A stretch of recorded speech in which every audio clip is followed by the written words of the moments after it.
Hello ಸ್ನೇಹಿತರೆ, welcome back to the channel. ಹೆಂಗಿದ್ರಿ ಎಲ್ಲರೂ? ನಾವೆಲ್ಲರೂ ಆರಾಮದೇವೆ ನೋಡ್ರಿ. ತಾವೆಲ್ಲರೂ ಆರಾಮದಿರಿ ಅಂತ ಅಂದ್ಕೊಳ್ತೀನಿ ನೋಡ್ರಿ ಸ್ನೇಹಿತರೆ. ಇದೊಂದು ವಿಡಿಯೋ ಉಳ್ಕೊಂಬಿಟ್ಟಿತ್ತು ನೋಡ್ರಿ. ಏನು ಶಿವಶಕ್ತಿ ಧಾಮಕ್ಕೆ ಹೋಗಿದ್ವಿ, ಅದನ್ನು ನಾನು ನಿಮ್ಮ ಜೊತೆ ಶೇರ್ ಮಾಡ್ಕೊಂಡಿರಲೇ ಇಲ್ಲ. ಅದೊಂದು ಹಂಗೆ ಉಳಿದ್ಬಿಟ್ಟಿತ್ತು. ಒನ್ ಡೇ ಟ್ರಿಪ್ ಅಂತ ಹೋಗಿದ್ವಿ ಆ ದಿನದ್ದು. ಅದು ನಾನು ಕಾರ್ ಒಳಗೆ. ಈಗಂತೂ ಆ ಭಾಗ್ಯ ಇಲ್ಲ ನೋಡ್ರಿ, ಕಾರಂತೂ ಹೋಗೈತಿ, ನಿಮ್ಮೆಲ್ಲರಿಗೂ ಗೊತ್ತನೇ ಐತಿ. ಅದ ಒಂದು ನೆನಪಿಗಾಗಿ ನಾನು ಅದನ್ನು ಶೇರ್ ಮಾಡಕತ್ತೀನಿ. ಭಾಳ ಸುಂದರವಾದ ಒಂದು ಪ್ರಕೃತಿ ಒಳಗೆ ಭಾಳ ಅಂದ್ರೆ ಭಾಳ ಸುಂದರವಾಗಿ ಮತ್ತು ವಿಸ್ತಾರವಾಗಿ ಇದನ್ನು ನಿರ್ಮಾಣ ಮಾಡಲಾಗೈತಿ. ನೋಡ್ತಾ ಇರ್ಬೋದು ನೀವು, ಹೊರಗಡೆಯಿಂದನೇ ಎಷ್ಟೊಂದು ಅಟ್ರಾಕ್ಟಿವ್ ಆಗೈತಿ ಅಂತೇಳಿ. ಗೋಪುರ ಎಲ್ಲನೂ ಕೂಡ ಒಂಥರ ದ್ವಾರ ಬಾಗಿಲು ಅನ್ಬೋದು, ಗೋಪುರ ಅನ್ಬೋದು, ಎಷ್ಟೊಂದು ಕಲರ್ಫುಲ್ಲಾಗಿ. ಮತ್ತು ಶಿಲೆಗಳು ನೋಡ್ರಿ, ಒಂದಕ್ಕಿಂತ ಒಂದು ಎಷ್ಟೊಂದು ಚೆನ್ನಾಗಿ ಮಾಡ್ಯಾರ ಅಂಥೇಳಿ. ನನಗೆ ಈ ಥರದ್ದೆಲ್ಲ ನೋಡೋಕೆ ಭಾಳನೇ ಇಷ್ಟ, ಭಾಳ ಅಂದ್ರೆ ಭಾಳ ಇಷ್ಟ. ನಾವು ಅವತ್ತು ಮಧ್ಯಾಹ್ನ ಟೈಮಿಗೆ ಬಂದಿದ್ವಿ, ಬಟ್ ಕ್ಲೋಸ್ ಇದ್ದಿದ್ದರಿಂದ ನಾವು ಶಿಶುನಾಳಕ್ಕೆ ಹೋಗಿ ಮತ್ತು ಸಾಯಂಕಾಲ ಬಂದ್ವಿ ನೋಡ್ರಿ. ಇದು ನೋಡಲೇಬೇಕು ಅಂಥೇಳಿ ಭಾಳನ ಆಸೆ ಇತ್ತು, ಅದಕ್ಕೋಸ್ಕರ ಬಂದ್ವಿ. ಆದರೆ ನಾನು ನಿಮ್ಮ ಜೊತೆ ಶೇರ್ ಮಾಡ್ತಾ ಹೋಗ್ತೀನಿ. ಒಳಗಡೆ ಅಗ್ದಿ ದೇವಸ್ಥಾನದ ಹತ್ತಿರ ಒಳಗೆ ಹೋದಂಗೆ ಏನಂದ್ರೆ ಕ್ಯಾಮ್ರಾ ಅಲಾವ್ ಇಲ್ಲರಿ. ಆದ್ರೆ ನಾನು ನಿಮಗೋಸ್ಕರ ಎಲ್ಲರ ಕಣ್ಣು ತಪ್ಪಿಸಿ ಎಷ್ಟು ಸಾಧ್ಯ ಅಷ್ಟು ವ್ಯೂನ ತೊಗೊಂಡಿದ್ದೀನಿ. ನೀವು ಕೂಡ ನೋಡಿರಿ, ಎಂಜಾಯ್ ಮಾಡಿರಿ, ಮತ್ತು ಒಂದು ಸಲ ಭೇಟಿ ಕೊಡಿರಿ. ಭಾಳ ಅಂದ್ರೆ ಭಾಳ ಪೀಸ್ಫುಲ್ ಆದ ಒಂದು ವಾತಾವರಣ ಒಳಗೆ, ಒಂದು ನೆಮ್ಮದಿಯ ತಾಣ ಅಂತಲೇ ಹೇಳ್ಬೋದು. ಚೆನ್ನಾಗಿ ಅನ್ನಿಸ್ತೈತಿ. ಖಂಡಿತವಾಗ್ಲೂ ನೀವು ಒಂದು ವಿಸಿಟ್ ಕೊಡ್ರಿ. ಮತ್ತು ಇದನ್ನು ನೋಡಿದ್ರಿಂದ ಖಂಡಿತವಾಗಿ ನೀವು ಹೋಗೇ ಹೋಗ್ತೀರಿ ಅಂತ ಹೇಳ್ತೀನಿ. ಶ್ರೀ ಕ್ಷೇತ್ರ ಶಿವಶಕ್ತಿ ಧಾಮ ಅಂತಲೇ ಹೇಳ್ಬೋದು. ವರೂರು ರಸ್ತೆಯಲ್ಲಿ ಬರ್ತೈತಿ. ಹುಬ್ಬಳ್ಳಿಯಿಂದ PB ರೋಡ್ ವರೂರಲ್ಲಿ ಇದು ಒಂದು ನಿರ್ಮಾಣ ಆಗೈತಿ, ಹೊಸದಾಗಿ ಆಗೈತಿ. ತುಂಬ ಅಂದ್ರೆ ತುಂಬ ಚೆನ್ನಾಗೈತಿ ನೋಡಿರಿ. ನಾನು ಇದ್ರ ಜೊತೆಗೆ ಲಡ್ಡು ಮುತ್ಯಾರ ಒಂದು ವಿಡಿಯೋಗೆ ಸಂಬಂಧಪಟ್ಟಂಗೆ ಕೆಲವೊಂದು ನನಗೆ ಕಮೆಂಟ್ಸ್ ಬಂದವು, ಹಾಗೆ ಕೆಲವೊಂದು ಕಾಲ್ ಮುಖಾಂತರ ಕೂಡ ಕ್ವಶನ್ಸ್ ಅದಾವೆ. ಅದನ್ನು ನಾನು ನಿಮ್ಮ ಜೊತೆ ಶೇರ್ ಮಾಡ್ತಾ ಹೋಗ್ತೀನಿ. ಅದರೊಳಗೆ ಮೇನ್ ಏನಪ್ಪ ಅಂತಂದ್ರೆ, ಇದು ಎಷ್ಟು ದಿನದ ಹಿಂದೆ ಆಗಿದ್ದು ಅಂತ ಹೇಳಿ ನನಗೊಂದು ಕಮೆಂಟ್ ಬಂದೈತಿ. ಇದು ಆಲ್ಮೋಸ್ಟ್ 1.5 ವರ್ಷದ ಹಿಂದಿನ ಒಂದು ಇನ್ಸಿಡೆಂಟು. ಕಾಕಾರ ಇಲ್ಲದೆ ಇದ್ದಾಗ ಅಂತ ಹೇಳಿದೆ. ಈ ಕಾಕಾರನ್ನ ಕಳ್ಕೊಂಡು 1 ವರ್ಷ ಆಯ್ತು ನಾವು. ಸೊ 1-2 ವರ್ಷದ ಹಿಂದೆ ಅಂದ್ಕೊಳ್ರಿ, ಇಲ್ಲ 1.5 ವರ್ಷದ ಮೇಲೇ ಆಗೈತೆ ಅಂತ ಅಂದ್ಕೊಳ್ರಿ. ಆ ಒಂದು ಟೈಮ್ ಒಳಗೆ ನಡೆದಂಥ ಒಂದು ಇನ್ಸಿಡೆಂಟ್ ಇದು. ಬಟ್ ಹೇಳಿದ ಹಾಗೆ ನಮ್ಮ ಮನೆಯೊಳಗೆ ಯಾರಿಗೂ ಗೊತ್ತಿರಲಿಲ್ಲ, ಅದಕ್ಕೋಸ್ಕರ ನಾನು ವಿಡಿಯೋ ಒಳಗೆ ಹಾಕಿರಲಿಲ್ಲ, ಅಂದರೆ ಲಾಗ್ ಮಾಡಿರಲಿಲ್ಲ. ಯಾಕಂದ್ರೆ ಮನ್ಯಾಗೂ ಎಲ್ಲರೂ ಲಾಗ್ ನೋಡೋದ್ರಿಂದ ಎಲ್ಲರಿಗೂ ಗೊತ್ತಾಗಿ ನಾವೆಲ್ಲರೂ ಬಯಸ್ಕೊಳ್ತೀವಿ ಅಂತ ಒಂದು ಸಲುವಾಗಿ ನಾ ಹಾಕಿದ್ದಿಲ್ಲ. ಬಟ್ ರೀಸೆಂಟಾಗಿ ನಮ್ಮ ಕಾವೇರಿ ಬರ್ಡೇ ದಿವಸ ನಾ ಏನೆಲ್ಲ ಫ್ಯಾಮ್ಲಿಗೆ ಕರೆಸಿ ನಾವೊಂದು ಔತಣ ಕೂಟ ಏನು ಇಟ್ಟಿದ್ದೆ, ಅದ್ರ ನೆಕ್ಸ್ಟ್ ಡೇ ಎಲ್ಲರೂ ಸೇರಿದ್ವಿ. ಸೊ ಆ ಒಂದು ಸಂದರ್ಭದೊಳಗೆ ನಾನು ಎಲ್ಲರ ಜೊತೆ ಶೇರ್ ಮಾಡ್ಕೊಂಡಿದ್ದೆ ಇದು ನಡೆದಂಥದ್ದನ್ನು. ಮತ್ತು ಆಮೇಲೆ ನಿಮ್ಮ ಜೊತೆ ನಾನು ಶೇರ್ ಮಾಡಿಕೊಂಡೆ ನೋಡಿರಿ. 1.5-2 ವರ್ಷದ ಹಿಂದಿನ ಕತೆ ಇದು. ಮತ್ತು ಹೇಳಿದ ಹಾಗೆ ಹೇಳ್ತಾರೆ, ಇದು ಯಾರಿಗೂ ದುಡ್ಡಿನ ಸಹಾಯ ಮಾಡಬಾರ್ದು, ಇದು ಕಾಮನ್ ಸೆನ್ಸ್ ಅಂತ ಹೇಳಿ. ಇಲ್ಲ, ನನ್ನ ನೇಚರ್ ಹಂಗಿಲ್ಲ. ಇದು ನನ್ನ ಒಂದು ಒಳ್ಳೇದಕ್ಕಂತ ಹೇಳಿ ನಾ ಕೊಟ್ಟೆ. ಕರೆ ಕೆಲವೊಬ್ಬರು ತಮಗೆ ಕಷ್ಟ ಆಯ್ತು ಅಂತ ಕೇಳಿದವರಿಗೆ ನನ್ನ ಕಡೆ ಒಂದು 10 ರೂಪಾಯಿ ಇದ್ದರೂ ನಾನು 5 ರೂಪಾಯಿ ಕೊಟ್ಟಿರ್ತೀನಿ. ಅದು 100 ಗಟ್ಲೆನೂ ಆಗಿರ್ಬೋದು, 1000 ಗಟ್ಲೆನೂ ಆಗಿರ್ಬೋದು. ಆ ಭಗವಂತ ನನಗೆ ಆ ಟೈಮಲ್ಲೇ ನನ್ನ ಹತ್ರ ಇಟ್ಟಿದ್ದ ಅಂದರೆ ಖಂಡಿತವಾಗ್ಲೂ ನಾನು ಸಹಾಯ ಮಾಡೀನಿ. ಅದು ಮೋಸ ಅದು ಇದು ನಾನು ಯಾವುದನ್ನು ವಿಚಾರ ಮಾಡಿಲ್ಲ. ಇದು ಕಾಮನ್ ಸೆನ್ಸು ಯಾವ ಸೆನ್ಸು ನನಗೆ ಗೊತ್ತಿಲ್ಲ, ನನ್ನ ನೇಚರ್ ಹಿಂಗೈತೆ ನೋಡ್ರಿ. ಆ ನಂತರ ಏನೈತಿ, ಎಷ್ಟು ದುಡ್ಡು ಕೊಟ್ರಿ ಅನ್ನೋದು ಭಾಳ ಜನ ನನಗೆ ಸ್ನೇಹಿತರು ಕಾಲ್ ಮಾಡಿ ಕೂಡ ಕೇಳಿದರು. ಎಷ್ಟು ದುಡ್ಡನ್ನು ಕಳ್ಕೊಂಡ್ರಿ, ಎಷ್ಟು ದುಡ್ಡನ್ನು ಕೊಟ್ರಿ ಅಂತ ಹೇಳಿ. ನಾ ಹೇಳಿದೆ, ತಮ್ಮನ ಕಡೆಯಿಂದ ಎಷ್ಟು ಹೋಯ್ತು ಅದರ ಒಂದು 3-4 ಪಟ್ಟಷ್ಟು ಕಾಕರ್ ಕೊಟ್ಟರು ಅಂತ ಹೇಳಿ. ಸೊ ನನ್ನ ತಮ್ಮ ಬಂದುಬಿಟ್ಟು ಒಂದು 15,000 ಕೊಟ್ಟ, 15,000. ಅವರು ಹಾಗೆ ಅದೇ ಹೇಳಿದ್ನೆಲ್ಲ 500, 1000, 2,000, 4,000 ಅಂತ ಹೋಗ್ತಾ ಅದು ಅಷ್ಟೊಂದು ಅಮೌಂಟಿಗೆ ಏರು ಹೋಯಿತು. ಆ ಟೈಮಲ್ಲಿ ಅವರು ಅಲ್ಲಿಗೆ ಸ್ಟಾಪ್ ಮಾಡಿ, ಹಾಗಿದ್ರೆ ಕೊಡು ಅಂದರು. ಸೊ ಅವನ ಹತ್ರ ಅಷ್ಟೊಂದು ಇರಲಿಲ್ಲ, ಅವನ ಹತ್ರ ಒಂದು 2,000 ಇತ್ತು. ಹೋಗಿ ಫ್ರೆಂಡ್ಸ್ ಹತ್ರ ಹೋಗಿ ಇಸ್ಕೊಂಡು ಬಂದು ಕೊಟ್ಟ ಅಂತ ಹೇಳಿದೆ. 15,000 ನೋಡ್ರಿ. ಇದು ಅವರು ಒಯ್ಯೋದನ್ನ ಇಲ್ಲ, ವಾಪಸ್ ನಮಗೆ ಕೊಡ್ತಾರನ್ನೋ ಒಂದು ಭರವಸೆ, ಅಪಾರವಾದ ಭರವಸೆ ಮೇಲೆ ತೊಗೊಂಬಂದು ಕೊಟ್ಟ ಪಾಪ. ಅದಾದ ನಂತರ ಕಾಕರ ಮನೆಗೆ ಹೋದ್ವಿ ಅಂತ ಹೇಳಿದೆ ನಾನು. ಅಲ್ಲಿನೂ ಕೂಡ ಅವ್ರು ಆ ಥರ ಮಾಡ್ತಾರಂತ ಮೊದಲೇ ಗೊತ್ತಿದ್ರೆ ನಾನು ಮೊದಲು ಅವ್ರಿಗೆ ಹೇಳಿಬಿಡ್ತಿರ್ತಿದ್ದೆ. ಬಟ್ ನನಗದು ಅವ್ರು ಹಂಗೆ ಮಾಡ್ತಾರಂತ ಅಂದ್ಕೊಂಡಿರಲಿಲ್ಲ. ಆ ಟೈಮಲ್ಲಿ ಅವರು ಆ ಥರ ಮತ್ತು ಅದೇ ಸೇಮ್ ಮಾಡುವಾಗ ನಾನು ಹೇಳುವಂಥ ಅವಕಾಶನ ನನಗೆ ಸಿಗಲಿಲ್ಲ. ಕಾಕ ಚಿಕ್ಕಮ್ಮರಿಗೆ ಯಾವ ರೀತಿಯೂ ಅವರಿಗೆ ಅದನ್ನು ಸೂಚನೆ ಮುಟ್ಟಿಸ್ಬೇಕು ನಾನು ಅನ್ನೋದು ಅಷ್ಟೇ ನನಗೆ ಅವಕಾಶನ ಸಿಗಲಿಲ್ಲ ಅಂತ ಹೇಳ್ಬೋದು. ಯಾಕಂದ್ರೆ ಅವರು ಕೂಡ ಅಷ್ಟು ನಾವು ಹೆಂಗೆ ನಂಬಿದ್ವಿ ಅಷ್ಟೇ ಒಂದು ಭಕ್ತಿ ಭಾವದಿಂದ ಅವ್ರ ಜೊತೆ ಮಾತುಕತೆಯಲ್ಲೇ ಲೀನರಾಗಿದ್ರು ಅಂತಲೇ ಹೇಳ್ಬೋದು. ಅಷ್ಟು ನಂಬಿದ್ರಂತಲೇ ಹೇಳ್ಬೋದು. ಹೀಗಾಗಿ ಅಲ್ಲಿ ಬಂದುಬಿಟ್ಟು 45,000 ಆ್ಯಕ್ಚುಲಿ ಹಾಸ್ಪಿಟಲ್ ಕೀಮೋಥೆರಪಿಗಾಗಿ ಇಟ್ಕೊಂಡಂಥ ಒಂದು ಅಮೌಂಟ್ ಅದ. ಅವರು ಕೂಡ ಅಷ್ಟನ್ನು ಗಾಢವಾಗಿ ಇವ್ರೇನು ತೊಗೊಂಡು ಹೋಗ್ತಾರೆ, ಇವ್ರು ಹಂಗೆ ನಮ್ಮನ್ನು ಪರೀಕ್ಷೆ ಮಾಡಾಕ್ತಾರಂತನ ಅವರು ಕೂಡ ತಿಳ್ಕೊಂಡನ ಅದನ್ನು 2,000 4,000 45,000ಗೆ ಬಂದು ನಿಂತಿತು. ಸೊ ಆ ಟೈಮಲ್ಲೇ ಕಾಕ ಒಟ್ಟು ಹಿಂದೆ ಮುಂದೆ ವಿಚಾರ ಮಾಡ್ಲಾರ್ದಂಗೆ ಆ ಅಮೌಂಟನ್ನು ಕೊಟ್ಟ. ಕಾಕ ಬಂದುಬಿಟ್ಟು ನನಗೆ ಆರಾಮಾದ್ರೆ ಸಾಕನ್ನೋ ಒಂದು ದೃಷ್ಟಿಕೋನದಲ್ಲೇ ಅವ್ರು ಕೊಟ್ಟರು. ಬಟ್ ಚಿಕ್ಕಮ್ಮ ನಾವೆಲ್ಲರೂ ಅಂದ್ಕೊಂಡಿದ್ದು, ನಾನಂತೂ ಗೊತ್ತಾಗ್ಬಿಟ್ಟಿತ್ತು ನನಗೆ. ಬಟ್ ಚಿಕ್ಕಮ್ಮ ಮಾತ್ರ ಇವ್ರು ಹಂಗೆ ಕೇಳತ್ತಾರ ಬಿಡು ವಾಪಸ್ ಕೊಡ್ತಾರಂತನ ಅವರು ಕೂಡ ಸುಮ್ಮನಾಗ್ಬಿಟ್ರು. ಬಟ್ ಅದು ಬೇರೆನೇ ಆಗೋದಿತ್ತು ಸ್ನೇಹಿತರೆ. ಹೀಗಾಗಿ ಏನು ನಮ್ಮ ಮೂರ್ಖತನ, ನಮ್ಮ ಒಂದು ಮೂಢನಂಬಿಕೆ, ದಡ್ಡತನ ಯಾವುದು ಏನು ಆ ಟೈಮಲ್ಲಿ ನಮ್ಗೆ ಗೊತ್ತಾಗಲಿಲ್ಲ. ಬಟ್ ಆ ಒಂದು ಇನ್ಸಿಡೆಂಟ್ ಆಯ್ತಂತಲೇ ಹೇಳ್ಬೋದು. ನಾವು ಒಟ್ಟು ನೋಡ್ರಿ 60,000 ರುಪೀಸ್ ಆಯಿತು. ಏನು ಮಾಡೋಕ್ಕಾಗೋದಲ್ಲ, ಈ ಥರ ಒಂದು ಸನ್ನಿವೇಶ ಆಯ್ತಂತಲೇ ಹೇಳ್ಬೋದು ಸ್ನೇಹಿತರೆ. ಆದರೆ ಮತ್ತೆ ನಾನು ಎಲ್ಲರಲ್ಲಿ ಕೇಳ್ಕೊಳ್ಳೋದು ಇಷ್ಟೇ, ಯಾರು ಆ ಥರ ಮೋಸ ಹೋಗಕ್ಕೆ ಹೋಗಬೇಡ್ರಿ. ಯಾಕಂದ್ರೆ ಮತ್ತು ಮೇನ್ ಅಂದ್ರೆ ಇವರು ಮುಖ್ಯವಾಗಿ ಯಾವುದಾದ್ರೂ ಜಾತ್ರೆ, ಮಹೋತ್ಸವ ಮತ್ತು ಏನಾದರೂ ಒಂದು ಸಮಾವೇಶ ಹಿಂಗೇನು ಇರ್ತಾವಲ್ರಿ ಲೋಕಲ್ ನಮ್ಮ ಹಳ್ಳಿ ಒಳಗಾಗಿರ್ಬೋದು. ಮೇನ್ ಅಂದ್ರೆ ಹಳ್ಳಿಗಳಲ್ಲಿ ಅಂತಲೇ ಹೇಳ್ತೀನಿ. ಎಲ್ಲಿ ಜಾಸ್ತಿ ಜನ ಸೇರ್ತಾರೆ, ಎಲ್ಲಿ ಜಾತ್ರಾ ಮಹೋತ್ಸವ ಇರ್ತಾವೆ, ಉತ್ಸವ ಇರ್ತಾವೆ, ಅಂಥಲ್ಲಿ ಇವರು ಖಂಡಿತವಾಗ್ಲೂ ಕಾಣ್ಕೊಳ್ತಾರೆ. ಅಂಥಲ್ಲೇ ಹೋಗಿರ್ತಾರೆ. ಅಂಥಲ್ಲೇ ಇವ್ರಿಗೆ ಜನ ಜಾಸ್ತಿ ಸಿಗ್ತಾರ ಅಂತ ನಾನು ಅಂದ್ಕೊಂಡೇನೆ. ಅದಕ್ಕೆ ಅವ್ರು ಅಂಥಲ್ಲೇ ಹೋಗಿರ್ತಾರೆ. ಸೊ ಹೀಗಾಗಿ ಯಾವಾಗಾದರೂ ನಿಮ್ಮ ಊರಿಗೆ ಅಥವಾ ನಿಮ್ಮ ದೃಷ್ಟಿಕೋನಕ್ಕೆ ಬಂದಾಗ ಈ ಥರ ಆದರೂ ಆಗಬಹುದು, ಎಚ್ಚರಿಕೆಯಿಂದ ಇರ್ರಿ ಅಂತ ನಾನು ಕೇಳ್ಕೊತೇನೆ ನೋಡ್ರಿ. ಯಾಕಂದ್ರೆ ಈಗಿನ ಕಾಲದೊಳಗೆ ದುಡ್ಡು ಎಷ್ಟು ಇಂಪಾರ್ಟೆಂಟ್ ಐತಿ ಅದೆಲ್ಲರಿಗೂ ಗೊತ್ತನೇ ಐತಿ. ಕಷ್ಟ ಇರೋರಿಗೆ ಏನಾದರೂ ನಾವು ಸಹಾಯ ಮಾಡಬಹುದು, ಆದರೆ ನಾವು ಹಿಂಗೆ ಮೋಸ ಹೋಗೋದು ಸರಿ ಅನ್ಸಂಗಿಲ್ಲ. ಆದಷ್ಟು ಎಲ್ಲರೂ ಕೂಡ ನಾವು ಮಾಡಿದಂಥ ತಪ್ಪನ್ನು, ನಾವು ಮಾಡಿದಂಥ ದಡ್ಡತನನ, ನಾವು ಮಾಡ್ಕೊಂಡಂಥ ಮೂಢನಂಬಿಕೆನ ಯಾರು ಬೆಳೆಸ್ಕೋಕೆ ಹೋಗಬೇಡ್ರಿ ಅಂತ ಕೇಳ್ಕೊಳ್ತೇನೆ ನೋಡ್ರಿ ಸ್ನೇಹಿತರೆ. ಇದಿಷ್ಟು ಲಾಸ್ಟ್ ವಿಡಿಯೋದ ಕೆಲವೊಂದು ಇಂಪಾರ್ಟೆಂಟ್ ಕ್ವಶನ್ಸ್ ಆಗಿತ್ತು, ಅದನ್ನು ನಾನು ನಿಮ್ಮ ಜೊತೆ ಶೇರ್ ಮಾಡಿಕೊಂಡೆ. ನಾವು ಶಿವಶಕ್ತಿ ಧಾಮನ ನೋಡಿಕೊಂಡು ನೀವು ನೋಡಿದ್ರಿ, ಎಷ್ಟು ಸಾಧ್ಯ ಅಷ್ಟು ವಿಡಿಯೋನ ತೊಗೊಂಡಿದ್ದೀನಿ. ಇನ್ನೂ ಕೂಡ ಸುಂದರವಾಗೈತಿ, ಇನ್ನೂ ಕೂಡ ನೋಡ್ತಕ್ಕಂಥದ್ದು ಐತಿ. ಖಂಡಿತವಾಗ್ಲೂ ವಿಸಿಟ್ ಮಾಡಿರಿ. ಅದನ್ನೆಲ್ಲ ಮುಗಿಸ್ಕೊಂಡು ನಾವು ಸಿದ್ಧಾರೂಢ ಸ್ವಾಮಿಗಳ ಒಂದು ದರ್ಶನಕ್ಕೆ ಬಂದ್ವಿ ನೋಡ್ರಿ. ಮಸ್ತ್ ಅಂದ್ರೆ ಮಸ್ತ್ ಸಾಯಂಕಾಲ ಟೈಮ್ ಆಗಿತ್ತು. ಫುಲ್ ಆನ್ ಲೈಟಿಂಗ್ಸ್ ನೋಡ್ರಿ, ಎಷ್ಟು ಚಂದ ಕಾಣಕತ್ತಿತ್ತು ಅಂದ್ರೆ ಈ ಒಂದು ಸಂಜೆಗೆ ಅಷ್ಟೊಂದು ಲೈಟ್ ಅಲಂಕಾರದೊಳಗೆ ದೇವಸ್ಥಾನ ಭಾಳ ಅಂದ್ರೆ ಭಾಳ ಮುದವಾಗಿ ಅನ್ನಿಸ್ತಂತನೇ ಹೇಳ್ಬೋದು ನೋಡೋಕೆ. ಮತ್ತು ಅಷ್ಟು ಏನಂದ್ರೆ ವೀಕೆಂಡ್ ಆದ್ದರಿಂದ ರಶ್ ಕೂಡ ಇತ್ತು ನೋಡ್ರಿ, ತುಂಬ ಅಂದ್ರೆ ತುಂಬ ರಶ್ ಕೂಡ ಇತ್ತು. ಮತ್ತು ಸಂಜೆ ವೇಳೆಗೆ ಈ ದೇವಸ್ಥಾನಕ್ಕೆ ಬರೋದು ಅದು ಒಂದು ಏನಂದ್ರೆ ಸಮಾಧಾನ, ಅದು ಆ ಸಮಾಧಾನನ ಬೇರೆ ಇರ್ತೈತಿ. ಅಷ್ಟೊಂದು ಪೀಸ್ಫುಲ್ಲಾಗಿ, ಅಷ್ಟೊಂದು ಶಾಂತ ಒಂದು ದೇವಲೋಕನ ಇಲ್ಲೇ ಸೃಷ್ಟಿಯಾಗೈತೆ ಅನ್ನೋ ಒಂದು ಮನಸ್ಸಿಗೆ ಅನಿಸ್ಬಿಡ್ತೈತೆ ಅಂತ ಹೇಳಿ. ಒಟ್ಟು ಎಲ್ಲಿ ಹೋಗಬಾರ್ದಪ್ಪ, ಆರಾಮಾಗಿ ಇಲ್ಲೇ ಉಳ್ಕೊಂಬಿಡ್ಬೇಕು ಅನ್ನೋವಂಥ ಒಂದು ವಾತಾವರಣ ಆಗಿಬಿಟ್ಟಿರ್ತೈತಿ ಸಂಜೆ ಟೈಮಿಗೆ ಎಸ್ಪೆಷಲಿ. ಇನ್ನೂ ಕೂಡ ಚಲೋ ಅನ್ನಿಸ್ತೈತೆ ಅಂತ ಹೇಳಿ. ಸೊ ನಾವು ಕೂಡ ಬಂದ್ವಿ, ಎಲ್ಲ ಹೋಗಿ ಅಂತೂ ಆಗಿತ್ತು. ಸಿದ್ಧಾರೂಢದ್ದು ಒಂದು ದರ್ಶನ ಮಾಡ್ಕೊಂಡನ ಹೋದ್ರಾಯ್ತು ಅಂಥೇಳಿ ಮಕ್ಕಳ ಜೊತೆಗೆ ಬಂದ್ವಿ. ಈಗ ಬರ್ರಿ ಒಳಗಡೆ ಹೋಗೋಣ ಅಂತ. ನೋಡತ್ತೀರಿ ಎಷ್ಟೊಂದು ರಶ್ ಐತೆ ಅಂಥೇಳಿ. ದರ್ಶನ ಮಾಡಿಕೊಂಡು ಬರೋಣ ಅಂತ. ನೀವು ಕೂಡ ವಿಡಿಯೋನ ಎಂಡ್ವರೆಗೆ ನೋಡಿರಿ. ಇನ್ನು ಕಾರ್ ರಿಲೇಟೆಡ್ ಒಂದೆರಡು ಕ್ವಶನ್ ಅದಾವೆ, ಅದನ್ನು ಕೂಡ ನಾನು ಇದ್ರೊಳಗೆ ಶೇರ್ ಮಾಡ್ಕೊಂಡ್ಬಿಡ್ತೀನಿ.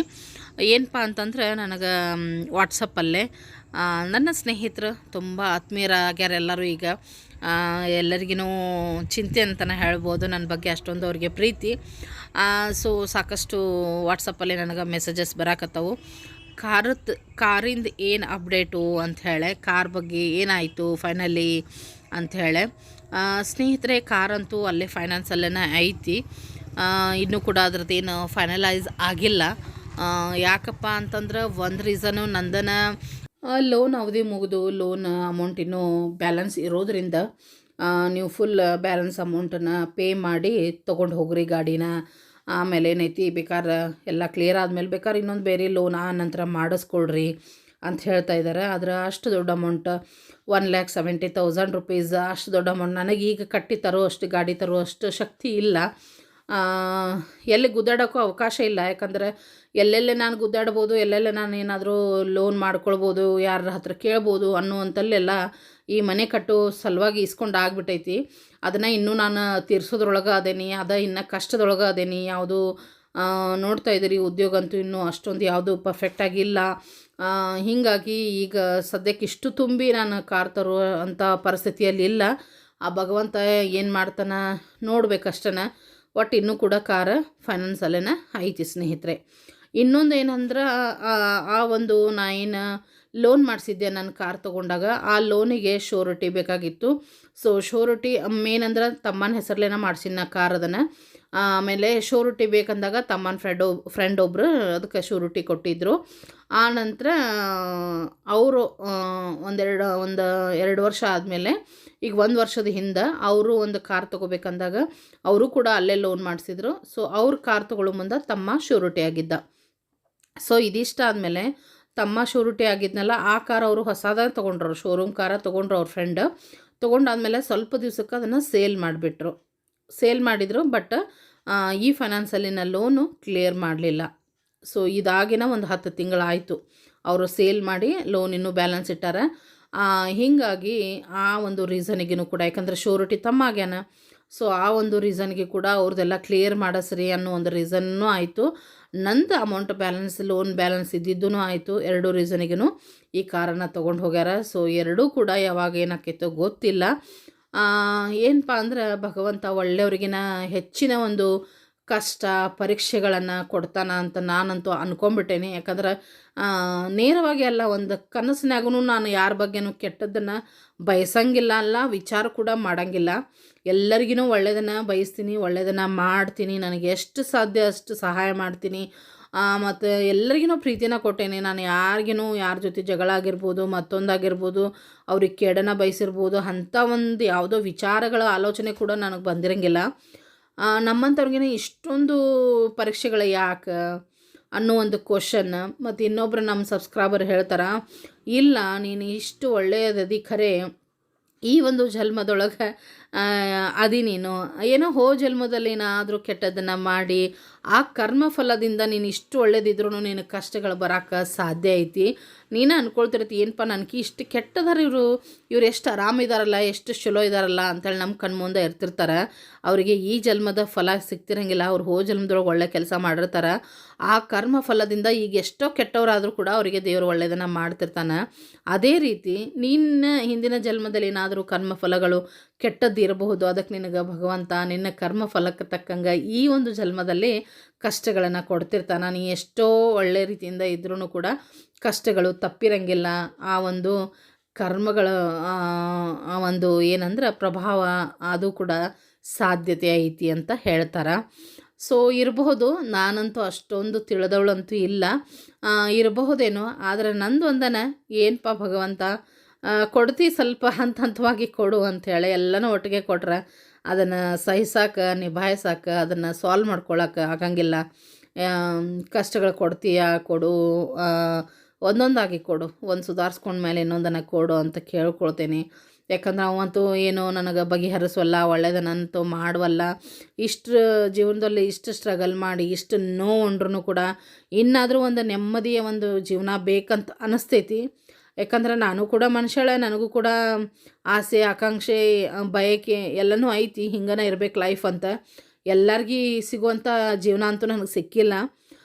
ಇರುವಷ್ಟು ಜೀವನ ಒಂಟಿನ ಇರುವಲ್ ತಕ ಅದನ್ನಾದರೂ ನೆಮ್ಮದಿ ಜೀವನ ಕೊಡಪ್ಪ, ಒಂದು ಎಷ್ಟು ಜೀವನಕ್ಕೆ ಬೇಕು ಅಷ್ಟರ ನನಗೆ ಅನುಕೂಲತೆಗಳನ್ನು ಕೊಡು, ಎಲ್ಲ ಕಷ್ಟಗಳನ್ನು ನಿವಾರಿಸು, ಸಾಕಾಗಿ ಹೋಗೈತಿ ಅಂತ ದಿನ ಬೆಳಗಾದ್ರೆ ನಾನು ಅವನಿಗೆ ಬೇಡ್ಕೊಳ್ತೀನಿ. ಹೆಚ್ಚಿನ ಅಂತಸ್ತು ಐಶ್ವರ್ಯ, ಹೆಚ್ಚಿನ ನನಗೆ ಸಂಪಾದನೆ ಗಳಿಕೆ ಯಾವುದು ಬೇಡ, ನನಗೆ ಯಾವುದು ಬೇಡ ಅಂದ್ರೆ ಬೇಡ. ಸಾಕು ನನ್ನ ಸಾಲಗಳೆಲ್ಲ ತೀರಿ ನನಗೊಂದು ಚಲೋ ಉದ್ಯೋಗ ಸಿಗಲಿ, ಆ ಉದ್ಯೋಗದಿಂದ ನನ್ನ ಜೀವನ ಸಾಗಿಸ್ಕೊಳ್ತೀನಿ. ಅಷ್ಟು ಅವಕಾಶ ಅಷ್ಟು ಅನುಕೂಲ ಮಾಡಿಕೊಟ್ರೆ ಸಾಕಂಥೇಳಿ ಭಗವಂತನಲ್ಲಿ ಬೇಡ್ಕೊಳ್ತೀನಿ. 2024 ಅಂತೂ ಹೋಯಿತು. ಬರುವ 2025 ಒಂದು ಏನಪ್ಪ ಆ ಒಂದು ವರ್ಷದಿಂದ ಎಲ್ಲ ಕಷ್ಟಗಳ ಕಳೀಲಿ ಅಂಥೇಳಿ. ನನ್ನೂ ಅಷ್ಟೇ ಅಲ್ಲ, ಎಲ್ಲ ನನ್ನ ಸಮಸ್ತ ಪ್ರೀತಿಯ ಜನರಿಗೆ, ನನ್ನ ಸ್ನೇಹಿತರಿಗೆ ಎಲ್ಲರಿಗೂ ಅಷ್ಟೇ ಈ ಏನು ಹೋದ ವರ್ಷ 2024 ಎಲ್ಲರ ಕಷ್ಟಗಳಿಗೆ ಕೊನೆ ಆಗಲಿ. 2025 ಎಲ್ಲರ ಬಾಳಲ್ಲಿ ಒಂದು ಹೊಸ ಚೈತನ್ಯ, ಹೊಸ ಬೆಳಕು, ಹೊಸ ಆರೋಗ್ಯ, ಸಂಪತ್ತು ಎಲ್ಲವನ್ನು ದೇವರು ದಯಪಾಲಿಸಲಿ. ಹಾಗೆಯೇ ನಮ್ಮ ಪ್ರಕೃತಿಯನ್ನು, ಪರಿಸರವನ್ನು ಸೌಖ್ಯವಾಗಿ, ಸುರಕ್ಷಿತವಾಗಿ, ರೋಗಮುಕ್ತವಾಗಿ ಒಂದು ಶಾಂತಯುತವಾದ ಪರಿಸರವನ್ನು ಭಗವಂತ ಕಲ್ಪಿಸಲಿ. ಯಾವುದೇ ರೀತಿಯ ಕೆಟ್ಟ ಘಟನೆಗಳು ನಡೆಯೋದು ಬೇಡ. ಸಾಕು, ಇಷ್ಟ ದುಡಿಯೋಣ ತಿನ್ನೋಣ, ಕರೆ ಪ್ರಕೃತಿ ಶಾಂತವಾಗಿರಬೇಕು, ಪರಿಸರ ಚಲೋ ಇರಬೇಕು, ಎಲ್ಲರೂ ಆರೋಗ್ಯದಿಂದ ಇರಬೇಕು, ಅಷ್ಟೇ ಸಾಕು. ಅದು ಒಂದು ದೊಡ್ಡ ಸಂಪತ್ತು ಅಂತ ನಾನು ಅಂದ್ಕೊಳ್ತೀನಿ. ಸೊ ಅದೇ ಭಗವಂತನಲ್ಲಿ ಬೇಡ್ಕೊಳ್ಳೋದು 2025 ಎಲ್ಲರಿಗೂ ಒಳ್ಳೆಯದನ್ನು ಹೊತ್ತು ತರಲಿ ಅಂತ ಹೇಳಿ. ಸೊ ಇದಾಗಿತ್ತು ನೋಡ್ರಿ ಈ ಬ್ಲಾಗ್. ಯಾಕಂದರೆ ಈ ಒಂದು ಕ್ಲಿಪ್ಪಿಂಗ್ಸನ್ನು ಬಿಟ್ಟಿದ್ದೆ ನೀವೆಲ್ಲರೂ ನೋಡಲಿ ಅಂತ ಹೇಳಿ. ಇದ್ರ ಬಗ್ಗೆ ಎಕ್ಸ್ಪ್ಲೇನ್ ಏನು ಮಾಡೋದು ಬೇಡ, ನೀವು ನೋಡ್ರೆ ಗೊತ್ತಾಗ್ತಿತ್ತು ಅಂತ ಹೇಳಿ ಈ ಒಂದು 2 ರಿಲೇಟೆಡ್ ಕ್ವಶನ್ಸ್ ಇದ್ದವು ನಿಮಗೆಲ್ಲ ಸ್ವಲ್ಪ ಹೇಳೋದಿತ್ತು, ನಾನು ಅದಕ್ಕೋಸ್ಕರ ಮಾತಾಡಿದೆ. ಸೊ ಹೆಂಗೆ ಅನ್ನಿಸ್ತು ಖಂಡಿತವಾಗ್ಲೂ ತಿಳಿಸ್ರಿ. ಮತ್ತು ಯಾರಿಗೆಲ್ಲ ಸಾಧ್ಯ ಖಂಡಿತವಾಗ್ಲೂ ನನಗೆ ಸಹಾಯ ಮಾಡಿರಿ ಅಂತ ಕೇಳ್ಕೊಳ್ತೀನಿ. ನನ್ನ ವಿಡಿಯೋ ನೋಡಿ ಆಮೇಲೆ ಏನಪ್ಪ ಎಲ್ಲರೊಂದಿಗೆ ಶೇರ್ ಮಾಡೋದಾಗಿರ್ಬೋದು, ವಿಡಿಯೋ ನೋಡೋದಾಗಿರ್ಬೋದು, ಸಬ್ಸ್ಕ್ರೈಬ್ ಮಾಡ್ಕೊಳೋದಾಗಿರ್ಬೋದು, ಆ ಮುಖಾಂತರ ಮತ್ತು ನಿಮ್ಗೆ ಯಾವ್ದು ಮುಖಾಂತರ ಸಾಧ್ಯ ಆ ಮುಖಾಂತರ ನನಗೆ ಸಹಾಯ ಮಾಡಿರಿ ಅಂತ ಕೇಳ್ಕೊಳ್ತೀನಿ. ಮತ್ತೇನಪ್ಪ ಬಿಸ್ನೆಸ್ಸು, ಹೌದು ಸಣ್ಣ ಪುಟ್ಟ ಬಿಸ್ನೆಸ್ ಐತಿ ನಂದು, ಅಲ್ಲಿನೂ ಕೂಡ ನೀವು ಏನಾದರೂ ಬೇಕಿದ್ದಲ್ಲಿ ಖಂಡಿತವಾಗ್ಲೂ ಆರ್ಡ್ರ್ ಮಾಡಿ ಆ ಮುಖಾಂತರ ಕೂಡ ಸಹಾಯ ಮಾಡಬಹುದು. ಸೊ ನಿಮ್ಮೆಲ್ಲರ ಪ್ರೀತಿ, ಸಪೋರ್ಟು, ಸಹಾಯ ನನಗೆ ತುಂಬಾ ಇಂಪಾರ್ಟೆಂಟ್ ಐತಿ. ಅದಕ್ಕೋಸ್ಕರ ಈ ನಿಮ್ಗೆ ಯಾವ್ದು ಸಾಧ್ಯ ಆ ಮುಖಾಂತರ ನನಗೆ ಸಹಾಯ ಮಾಡಿ ಸಪೋರ್ಟ್ ಮಾಡಿರಿ ಅಂತ ಕೇಳ್ಕೊಳ್ತೇನೆ ನೋಡ್ರಿ.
ಸರಿ ಸ್ನೇಹಿತರೆ, ನಿಮ್ಮೆಲ್ಲರಿಗೂ ಈ ಒಂದು ಲಾಗ್ ಇಷ್ಟ ಆಗೈತೆ ಅಂದ್ಕೊಳ್ತೀನಿ. ಇಷ್ಟ ಆದರೆ ತಪ್ಪದ ಒಂದು ಲೈಕ್ ಕೊಡಿರಿ. ಹಾಗೇ ಎಲ್ಲರೊಂದಿಗೆ ಯಾರೆಲ್ಲ ನಿಮ್ಮ ಫ್ರೆಂಡ್ಸ್ ಫ್ಯಾಮಿಲಿ ಇದ್ದಾರೆ ಎಲ್ಲರೊಂದಿಗೆ ನನ್ನ ಚಾನಲ್ಲು ವಿಡಿಯೋಗಳನ್ನು ಆದಷ್ಟು ಶೇರ್ ಮಾಡಿರಿ. ಹೊಸ ಸ್ನೇಹಿತರೆ ಯಾರೆಲ್ಲ ಇನ್ನೂ ಕೂಡ ನನ್ನ ಚಾನಲ್ನ ಸಬ್ಸ್ಕ್ರೈಬ್ ಮಾಡ್ಕೊಂಡಿಲ್ಲ, ದಯವಿಟ್ಟು ಚಾನಲ್ನ ಸಬ್ಸ್ಕ್ರೈಬ್ ಮಾಡಿಕೊಂಡು ಬಾಜು ಇರುವಂಥ ಬೆಲ್ ಐಕನ್ ಪ್ರೆಸ್ ಮಾಡಿ ಆಲ್ ಅಂತ ಸೆಲೆಕ್ಟ್ ಮಾಡಿ ಇಟ್ಕೊಳ್ರಿ. ನಾ ಹಾಕುವಂಥ ಪ್ರತಿಯೊಂದು ವಿಡಿಯೋಗಳ ನೋಟಿಫಿಕೇಷನ್ ನಿಮಗೆ ಫಸ್ಟ್ ಬಂದು ತಲುಪ್ತೈತಿ ಸ್ನೇಹಿತರೆ. ನಾ ಹಾಕುವಂಥ ಎಲ್ಲ ವಿಡಿಯೋಗಳನ್ನು ಫಸ್ಟ್ ನೀವೇ ನೋಡಬಹುದು. ಅದಕ್ಕೋಸ್ಕರ ಮತ್ತು ವಿಡಿಯೋ ಬಗ್ಗೆ ಏನಾದರೂ ಇದ್ದಲ್ಲಿ ನಿಮ್ಮ ಅಭಿಪ್ರಾಯ, ಅನಿಸಿಕೆ, ಕ್ವಶನ್ಸ್ ಏನಾದರೂ ಇದ್ದಲ್ಲಿ ಕಮೆಂಟ್ಸ್ ಮುಖಾಂತರ ತಪ್ಪದ ಕೇಳ್ರಿ. ಅದನ್ನು ಕೂಡ ನಿಮ್ಮ ಜೊತೆ ನಾನು ಶೇರ್ ಮಾಡ್ಕೊಳ್ತೀನಿ. ಸೊ ಮತ್ತೊಂದು ಲಾಗೊಂದಿಗೆ ಸಿಗೋಣಂತ ಸ್ನೇಹಿತರೆ. ಅಲ್ಲಿವರೆಗೂ ಎಲ್ಲ ನನ್ನ ಪ್ರೀತಿಯ ಸ್ನೇಹಿತರಿಗೂ ಧನ್ಯವಾದ ಹೇಳಕ್ಕೆ ಇಷ್ಟಪಡ್ತೀನಿ ನೋಡ್ರಿ. ಇದೇ ರೀತಿ ನಿಮ್ಮೆಲ್ಲರ ಸಪೋರ್ಟ್ ಇರಲಿ. ಹಾಗೆಯೇ ಯಾರಿಗೆಲ್ಲ ಏನಾದರೂ ಬೇಕಿದ್ದರೆ ಉಂಡೆ, ಚಕ್ಲಿ, ನಿಪ್ಪಟ್ಟು, ಕರ್ಜಿಕಾಯಿ, ಚೂಡ ಮತ್ತು ಚಟ್ನಿ ಪುಡಿಗಳು, ಮಸಾಲೆ ಪುಡಿಗಳು ಏನಾದರೂ ಬೇಕಿದ್ರೂ ಕೂಡ ನನಗೆ ಮತ್ತು ಮೇಯ್ನಾಗಿ ಡ್ರೈ ಫ್ರೂಟ್ಸ್ ಉಂಡೆ ಖಂಡಿತವಾಗ್ಲೂ ನನಗೆ ಆರ್ಡ್ರ್ ಮಾಡಿರಿ.